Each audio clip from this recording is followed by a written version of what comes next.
All right, back. Motor City Sports Talk. We in the building, and I linked this interview in the description. Darrell Bevell had, I guess they was having a voluntary OTAs, and he described what the offense will be like around Matthew Stafford. And like I said before, man, it's a great fit. And what he said again just solidified what I think he gonna do for Matthew Stafford's career and what he gonna do for Kerryon Johnson's career, C.J. Anderson, Zach Zenner, and so on. But let's talk about it. Motor City Sports Talk, once again, we in the house.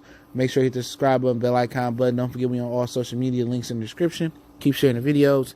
And he said that they're gonna be a low turnover team. Okay, we talk about that. So they're gonna be a physical, run the ball football team, and they're gonna look for get big plays. And pretty much, obviously, that's what you want to do is limit turnovers. And they go into more of a game manager thing for offensive Stafford. And I think that's a good thing. When you use game manager, people get mad and say, "Oh, you ain't no game manager." Well, no, I don't mean as far as like Trent Dilfer.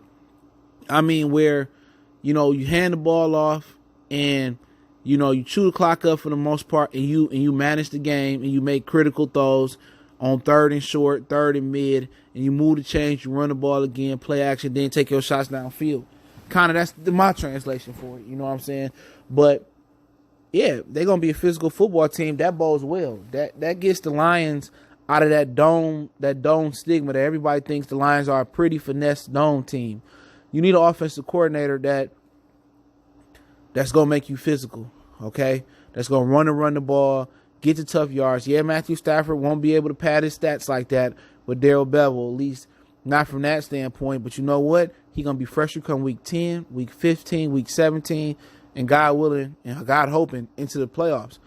You're not taking a bunch of hits. You're not dropping back 30, 40 times a game. Let your running backs, do that.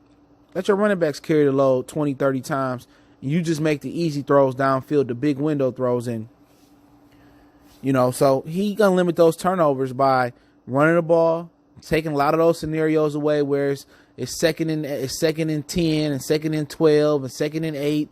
Where you hoping to get at least 3 or 4 yards to carry, where you more second and 7, second and 5, second and 3, second and inches, second and 1. You hoping more of those scenarios where now I can open the playbook up. I can run it again, pick up a first. I can play action, take a shot downfield.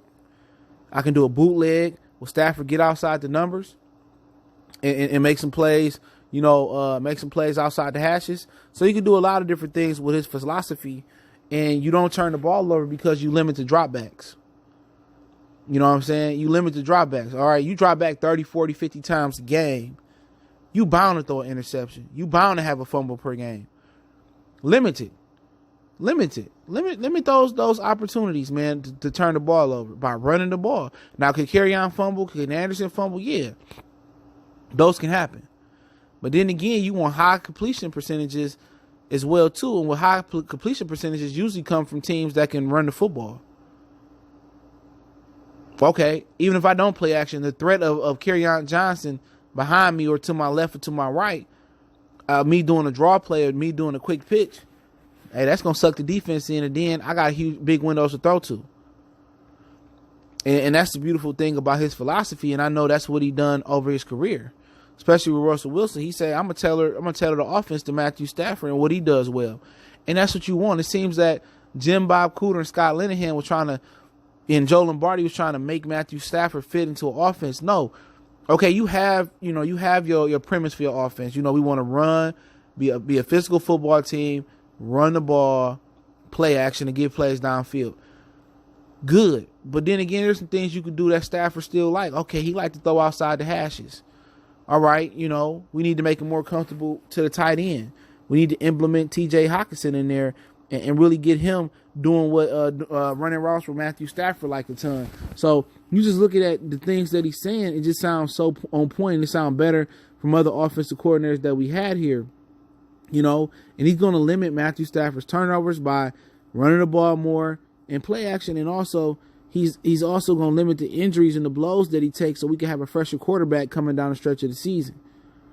Because if he can get this running game cranking, Matthew Stafford going to have a ton of high percentage throws downfield in the intermediate and the short areas of the field. So it just sounds like a perfect fit. We got to wait and see exactly what the fit will be like Darrell Bevell, but it sounds like he's willing to compromise with Stafford and say, okay, you do this well, okay, we'll do this well. You do that well, we'll do that. Okay, you don't like that, we won't do that. It seemed like with Cooter and Lombardi, especially Lombardi and Linehan, like, you going to do this. You know, you got a guy that knows how to run the ball. He's a savant at that. He's a savant. He that's what he do. He used to call in 20, 30 runs a game. And the thing, what's so critical about that is when you go on the road, you don't need no communication about, other than if you're switching to play at the line, you don't need no communication. You know what the run play is. You know if I pat my ass or I pat my hip or I touch my head that we flipping the run play or we going to this run play. We go outside of Seattle, you go outside to Green Bay. It don't matter if it's cold as hell. You know what? We gonna run the ball. And we ain't gotta worry about it raining or it snowing. And how we gonna compensate for that? Are we gonna just throw short passes? No, you got the confidence that, hey, we gonna line up our 5 or 6 blockers, our 7 blockers, we gonna line up and we gonna run y'all over. And I'm glad that they got Darrell Bevell to take the Lions out of that dome mentality. Because that's what they in. They in a dome mentality where we spread it out and we fling it around the field. No, you look at the New England Patriots, yeah, they spread it out. But you know Tom Brady handing that boy off, you know, to Burkhead or hand it off to Deion Lewis, you know, or whoever the hell he handed it off to last year and getting tough yards. Tom Brady, quarterback sneaking, getting tough yards. Lining up with Gronk at the end of the line. Lining up with 2 tight end sets. You know, getting those yards. And that opens up everything. The key to that Patriot offense is not just Tom Brady being efficient. The key is he got big windows to throw to because you got to worry about the short screen game, the short stick game, the short flat game. You got to worry about the running backs coming out the backfield. And also you got to worry about them running north and south and getting up and down the field. That's why Tom Brady is able to limit his turnovers, because they have a proven system that works off the strength of running the ball and off the strength of the short passing game. That, okay, we going to give up the short game, but we going to stop the run game, the short passing game. And before you know it, you get these guys out there in space, they make you miss first down, 10 yards.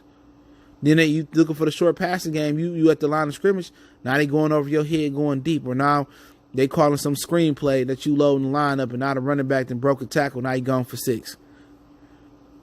You know, and I hope that he bring a screen game here too that can work, because with carry-on ability to catch the ball, I think that's going to be huge. But also, you know, what I haven't seen throughout Darrell Bevell's career, and maybe that's due to the running backs he had with Adrian Peterson and Marshawn Lynch, the most notable ones, is that the passing game to the backs. I hope he really put some emphasis on that in this offense, man. But you know, everything he's saying is going to be for the betterment of Matthew Stafford's career, longevity, fresher arm, and it's going to make it easy to win a playoff game for him, or easier, not easy, but make it easier for him. If all you got to do is hand the ball off 20, 30 times, and y'all grinding the clock up, you only got to make 3 or 4 or 5 critical throws, ain't nobody going to remember that shit. Nobody remembers Tom Brady had a shitty-ass Super Bowl last year. All they remember is he won. And when you lose, they're going to remember the throws you didn't make. So you might not have a gaudy 300, 400, 500 yards and 7 touchdowns and 1 interception. You might have 200 passing yards on 10 or 15 attempts, but you might be 70, 80% completion percentage. And that's what they done with Drew Brees in New Orleans. It's funny to end out when Joe Lombardi came here that, you know, New Orleans had trouble with that offense as well too. They struggled that year. We struggled with the same offense. And Sean Payton made the adjustment and said, you know what?